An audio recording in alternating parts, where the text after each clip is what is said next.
ensemble, on y va. Oh,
Seigneur, merci. Tu es fidèle.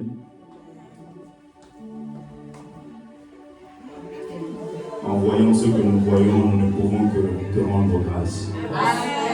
Sois béni, toi le Dieu qui commence et qui achève. Merci pour ce jour. Merci pour ta présence. Que toute la gloire te revienne. Au nom de Jésus. Amen. Laisse-moi acclamer le Seigneur.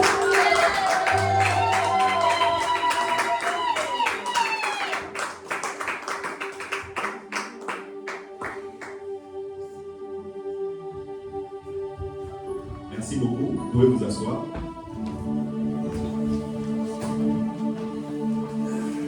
Alors rapidement,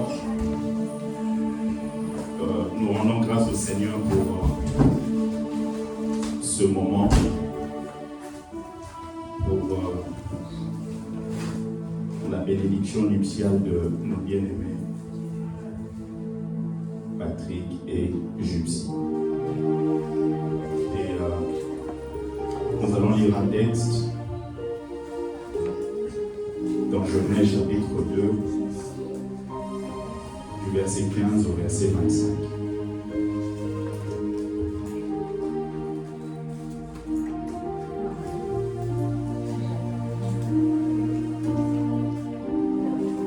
Genèse chapitre 2.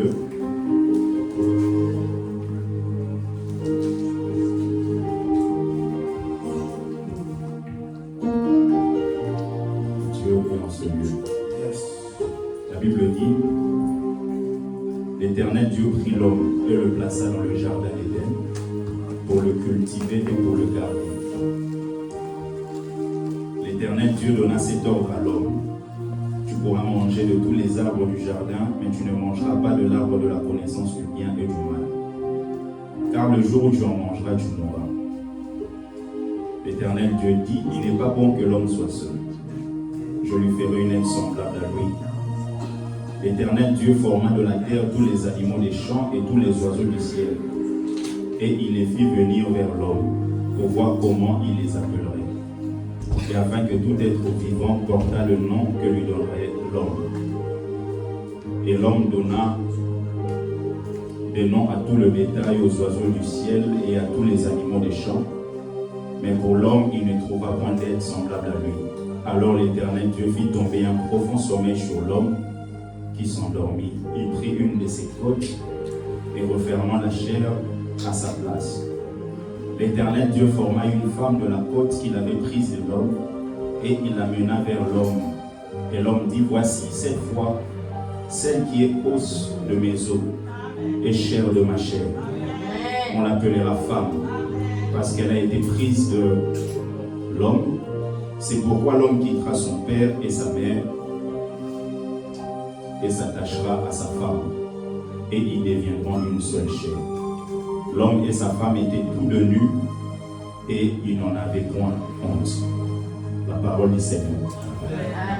Voilà, rendons grâce à Dieu pour ces instants. Pendant la semaine, j'ai appelé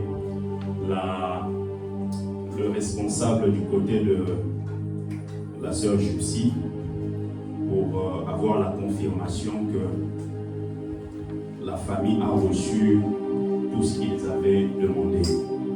Et le responsable m'a dit, Patrick a bien géré, il a tout donné, il n'y a aucune dette. Est-ce qu'on peut acclamer le Seigneur?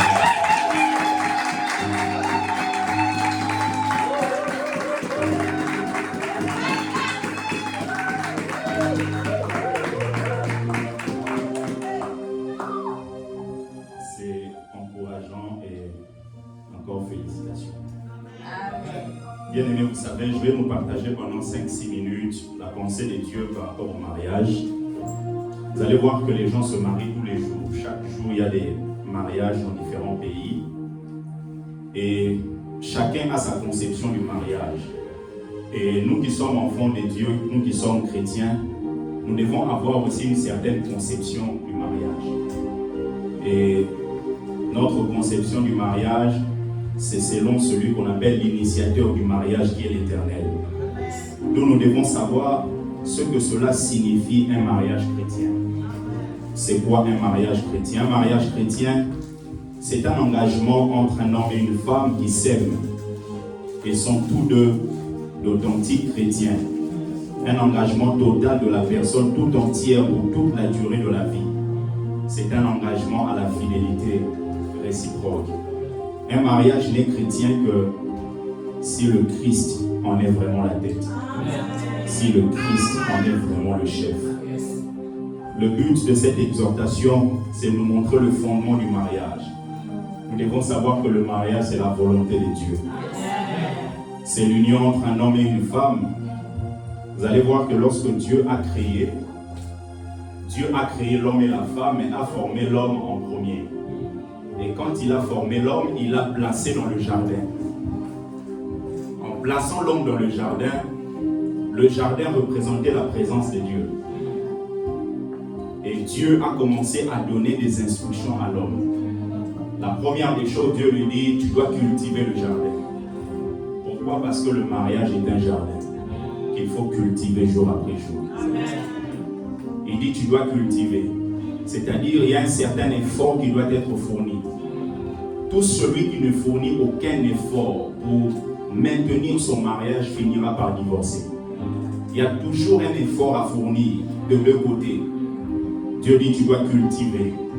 Et ensuite, Dieu dit à l'homme de garder le jardin.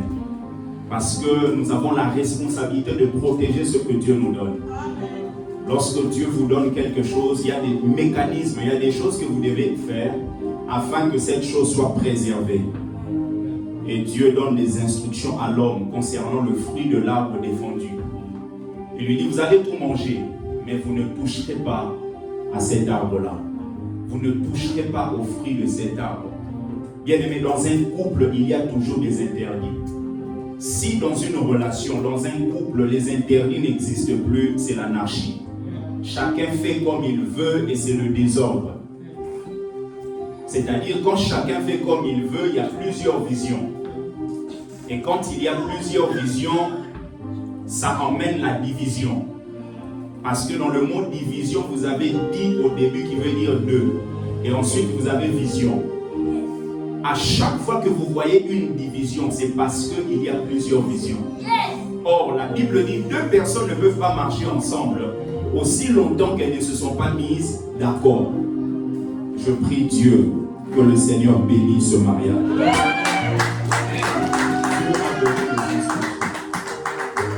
A donné des instructions. Et vous allez vous rendre compte, c'est après tout cela que Dieu dit, il n'est pas bon que l'homme soit seul. Comme pour dire, si ces instructions ne sont pas respectées, il est bon pour l'homme de rester seul. Vous savez, il y a des gens qui entrent dans le mariage qui deviennent pires qu'avant. C'est la raison pour laquelle certaines instructions doivent être respectées. Maintenant, les instructions que Dieu donne, la première des choses, Dieu place l'homme dans le jardin. C'est-à-dire la présence de Dieu. L'homme qui est censé ne plus être seul, c'est celui qui désire et qui chérit la présence de Dieu. Celui qui n'aime pas la présence de Dieu, celui qui ne chérit pas la présence de Dieu, c'est préférable pour lui, pour l'instant, de rester seul. La deuxième des choses, il dit, tu dois cultiver. Parce que La responsabilité que Dieu donne à l'homme, c'est de travailler.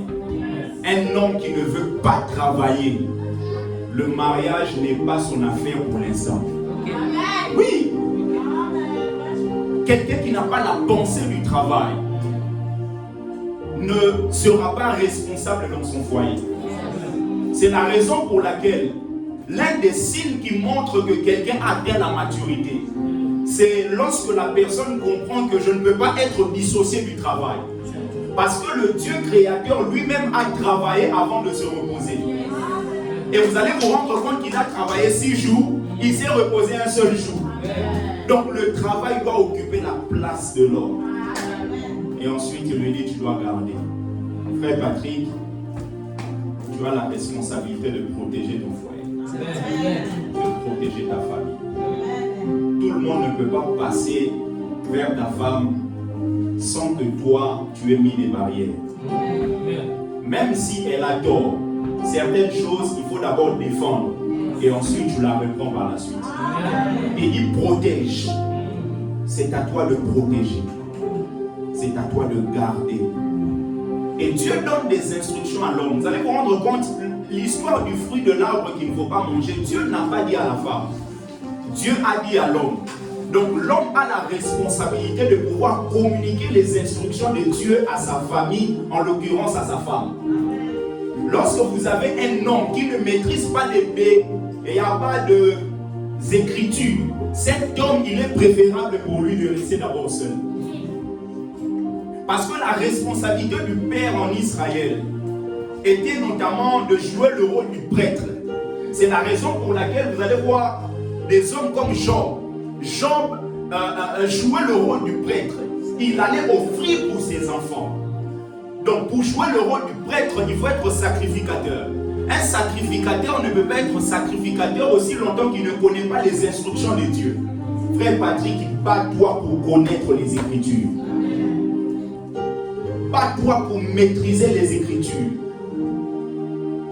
Les lois de Dieu. Et c'est après tout cela que Dieu dit, il n'est pas bon que l'homme soit seul. Il n'est pas bon.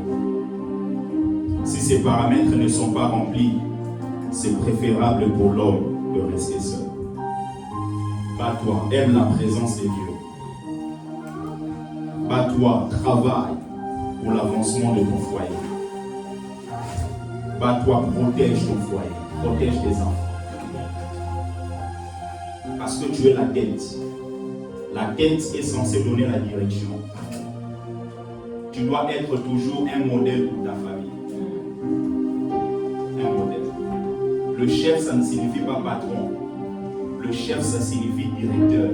Ça signifie la tête. C'est l'image de Christ qui est le chef de l'Église. De montrer la direction. Et à côté de cet homme, Dieu a placé une femme. Vous allez voir que Dieu a laissé un instant à l'homme pour que l'homme réalise sa solitude. Un homme qui ne réalise pas sa solitude, le mariage, ce n'est pas encore son affaire. Dieu a laissé l'homme pendant un moment. Et l'homme était en train de chercher parmi les animaux. Il regarde comme ça, il voit les lions. Non, pas lui.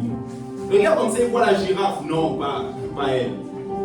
Et c'est en ce moment-là que Dieu réalise, il dit non, lui là, il lui faut une aide semblable. Et il déclare, il n'est pas bon que l'homme soit seul. Je lui ferai une aide semblable. Maman Gypsy, tu es une aide. L'aide, c'est l'image du cou. Quand vous avez le cou qui prend la place de la tête, ça devient un monstre.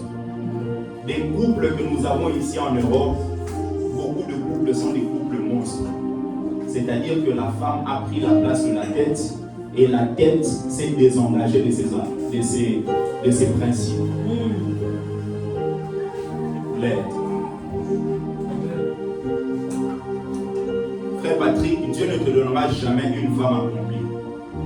C'est la raison pour laquelle dans le jardin, il te dit de protéger. Et ensuite, dans ce jardin, il t'emmène la femme qui a été tirée de tes côtes. Et cette femme a des capacités, a des talents. Et toi, tu dois cultiver ce qui est en elle. Tu dois permettre à ce qui est en elle de pouvoir sortir.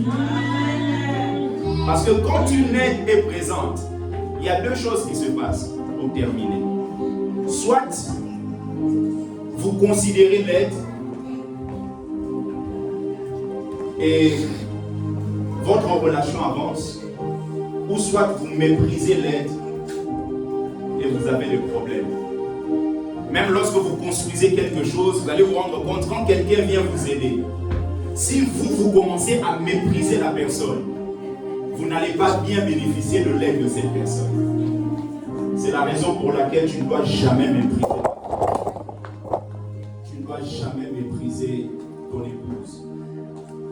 Et de l'autre côté, Mama Gypsy, tu sais que tu es une aide. L'aide doit comprendre qu'elle est l'aide. Doit comprendre qu'elle est l'aide. Quand vous construisez une maison, vous avez quelqu'un qui vient vous aider. Si cette personne vient vous compliquer encore la vie, vous aurez du mal à avancer. C'est la raison pour laquelle le frère Patrick, tu dois considérer l'aide et l'aide ne doit pas venir te compliquer la vie. Il faut qu'il y ait la cohésion dans votre foyer.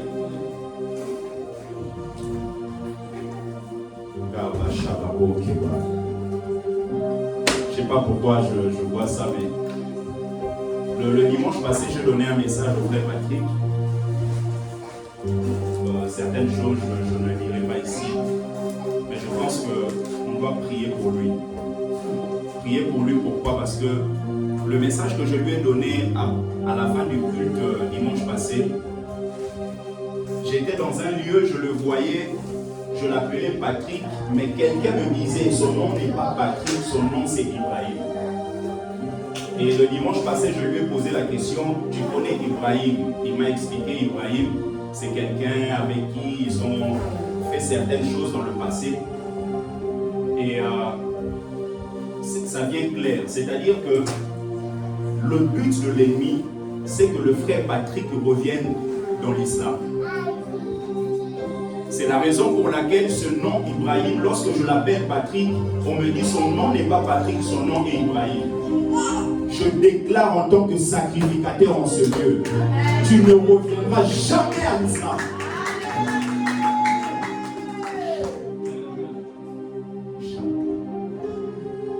Le plan de l'ennemi ne triomphera pas dans ta vie. Est-ce que quelqu'un peut prier une minute?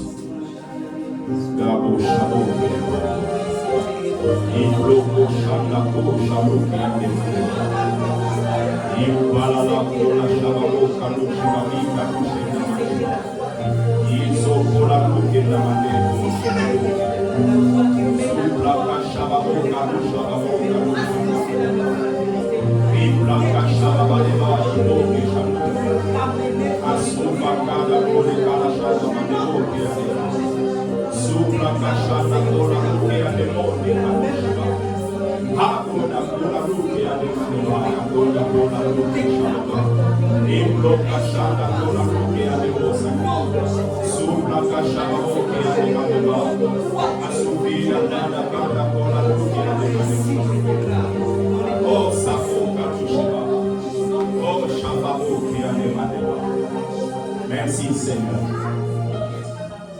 Parce que l'ennemi est en train de pressentir ce que Dieu veut faire avec vous.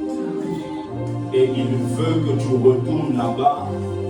Parce que certains droits que tu auras là-bas aura pour but de briser ton couple. Mais je déclare au nom de Jésus, ton couple ne sera pas brisé. Ton couple ne sera pas brisé. Ton couple ne sera pas brisé. Est-ce que quelqu'un peut acclamer le Seigneur? Est-ce que quelqu'un peut bien acclamer le Seigneur? Alors je termine en vous disant deux choses qui tuent l'amour. Ce qui vous unit, c'est l'amour. Rapidement, parmi les deux choses principales, c'est premièrement l'infidélité. Les couples sont brisés parce que l'infidélité a pris place dans les couples. L'homme va ailleurs, la femme va ailleurs. Et pourquoi est-ce que les gens vont ailleurs? Parce qu'ils ne se contentent pas. de ce que Dieu leur a donné. Frère Patrick, contente-toi de ton épouse. En te mariant, toutes les autres femmes ne sont pas devenues moins belles. Elles sont toujours comme elles sont. Mais toi, tu as fait le choix de choisir Gypsy.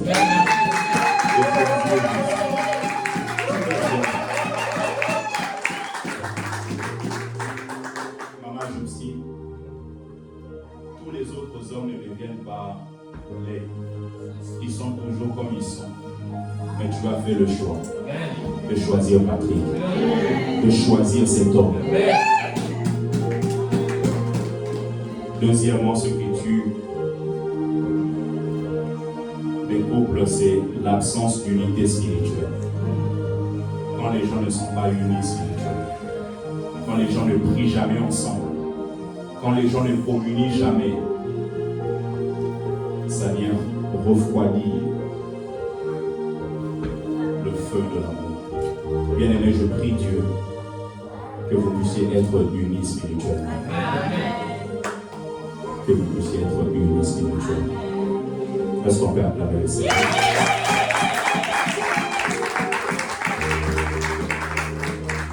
Merci Seigneur. Alors, je vais vous demander de vous mettre debout, s'il vous plaît.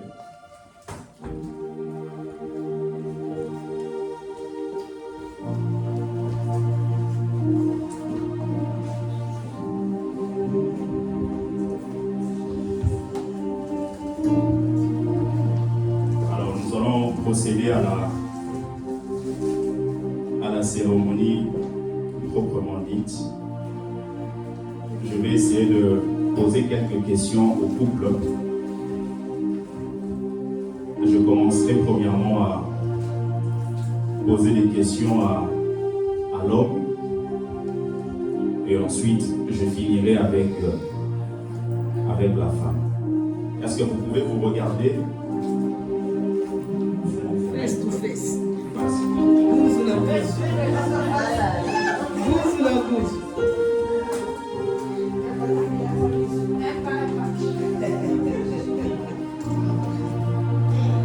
En fait, Anna, je peux venir ici.